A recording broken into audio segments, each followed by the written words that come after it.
Assalamu alaikum masu kallon mu da sauraron mu. Yau ma za mu tattauna da ɗaya daga cikin fitattun jarumai a masana'antar fim kamar yadda muka saba a tashar mu mai suna Ƙalubale. Kuke da sauraron ki za su so ki gabatar musu da sunan ki da kuma gari. To jama'a assalamu alaikum wa rahmatullahi ta'ala wa barakatuh. Sunana Zara Usama Banta, tafaffiyar garin Gombe, wanda kuma na yi rayuwa a garin Gombe da zo Kano da ƙarshe da karatu na kuma nake zaune a nan a lokacin kakanni. Sunan ki na gaskiya kenan. Zara Usama Banta. Wanda ake kiran ki a fim. Adaman Kamai Gaskiya. ko uwar magaji To ko Adaman da ta to Hajiya Adama wani abu ne ja hankalin ki kika fara sana'ar fim. Abin da ya ja hankali na gaskiya ina sha'awar wannan wasanni na fina-finan Hausa tun kafin in dawo Najeriya muna Saudiya nake gani akwai uwar ɗaki na Hajiya Zulai Bebeji da muka zauna da ita a Jidda. To na zo Najeriya na tabbata a cikin wannan sana'a sai na bi ta har gida na ce mata ina sha'awa sai ta ce tashi mu je yanzu ma aiki zan yi. A ran da na ce zan fara cikin hukuncin Allah nan na fara wanda kuma har yau gashi ban tsaya ba. Ta dauke ni ta kai ni gurin Musa mai sana'a a gaba guest in za su yi wani shiri wai shi akwai hisabi. Ta ce ga wata ƙawata ka ɗora min ita a rol ɗin da za ka bani tana so ta yi harkar nan sai ya ce Hajiya ai ba sai na bata rol ɗin wani ba ita ma za ta samu nata duk za ku samu. Ya zaunar da ni kuma cikin hukuncin Allah da ni ma aka fara aka ɗora min ta fara shi ne har yau ban tsaya ina alfahari da wannan abu kuma har yau ana manta da Shin Hajjaji za ki shekara nawa da fara? akalla zan shekara kamar 21 a halin yanzu. Ya maganar ƙalubale, wani ƙalubale kuka fuskanta daga lokacin da kuka tsinci kanki a masana'antar zuwa yanzu? To ba a cewa ba a binci ƙalubale ba, za a ɗan same shi ko da ba yawa. Sai dai kawai wata magana in ta riga ta wuce ba ta yawa babu tobe-tobe. Yaya magana aure? Kina da aure ne? A'a ba ni da aure sai dai niyya. Sai dai niyya cikin niyya nake. Ko yanzu Allah ya kawo mai so na wanda na yarda da shi, na amince da shi, na gama iya rayuwa da shi kuma zan aure shi. Shin wani abu ne ya taɓa ɓata miki rai ko yake ɓata miki rai a cikin masana'anta? Abin da ya fi ɓata min rai a cikin masana'antar nan da idan mutum ɗaya ya kuskure sai a taru a haɗa kowa da kowa a yi mana kuɗin goro. Ni wannan shi ya fi ɓata min rai. Alal misali idan wanda ya ɗauko magana iyakarsa za ta tsaya to ni wannan ba zai dame ni ba amma idan mutum ɗaya ya kuskure ba za a duba kowa da mahallinsa ba ne sai a haɗa kowa da kowa a yi mana kuɗin goro. Ni wannan shi ya fi ɓata min rai gaskiya. Shin ana wani kasuwanci a gefe ko kuma iya harkar fim ake yi? Ai kasuwanci shi ne ma kan dan duk wanda ya sanna a masana'antar da sana'a ya sani domin an gani ina sai da yadudduka a tamfofi da sauransu to da abin ya ƙara bunƙasa har dillancin gidaje filaye motoci da ina yi ba abin da ba na siyarwa ya dai abin da ya saba da addinin musulunci amma da abin da ka sani in dai zan zan juya da na ci zama da ni to wannan ina yi.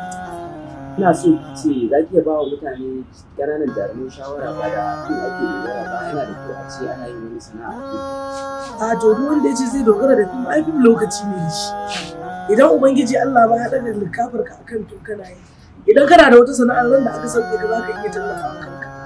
Amma idan ka ce ka dogara da sana'ar fim yanzu lokacin da aka yi lockdown da ba a fita fim ɗin kai da me za ka dogara da kanka. Kaga ai mutum ya shiga wani yanayi.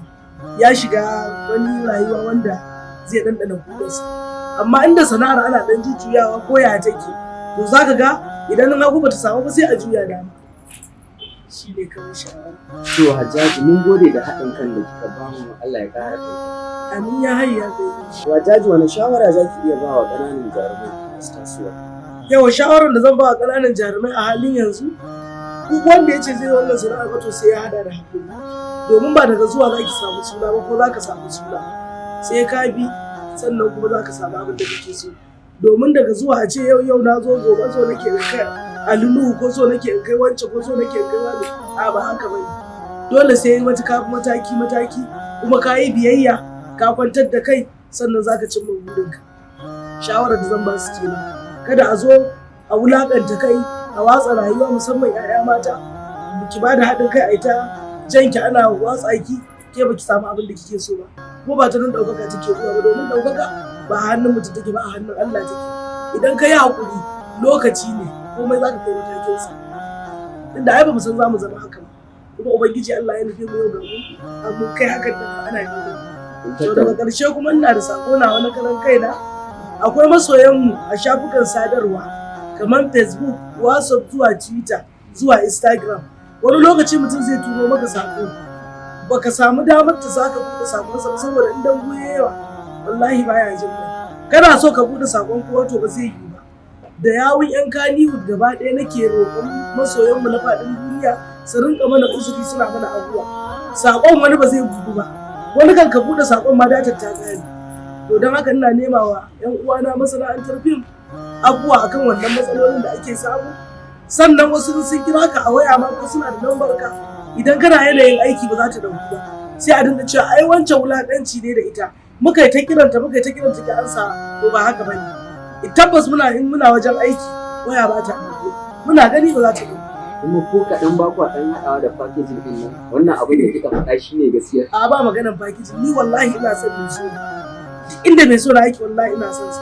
Ko kaɗan ba ki ɗan wallahi tallahi duk yanda yake ina son sa, saboda shi harkar masoyi ba wasa bace, kuma ɗaukakan nan ba ni ne wa kaina ba, Allah ne ya bani. Dan haka idan ɗaukaka ta so ma bawa to turke yake samu igiya ya daure ta kafin ta bar shi. Ai za ta iya tashi daga kanshi ta koma kan tunda ba shi ya kawo kansa ba, Allah ne ya kawo masa. Dan haka za ta iya barin kansa ta koma kan. Amma Jaji document kina hira da kalubale TV, kuma kalubale tana so ki ji kalubalen mutum ko da guda ɗaya ne, amma ke kin ce ba kina da kalubale amma ba za ki. Ni ina da kalubale ba ɗaya ba biyu ba uku ba, amma ni kawai da abin da ya wuce a rayuwata ba na dawo da hannun gobe. Da abin da ya wuce kawai ya wuce.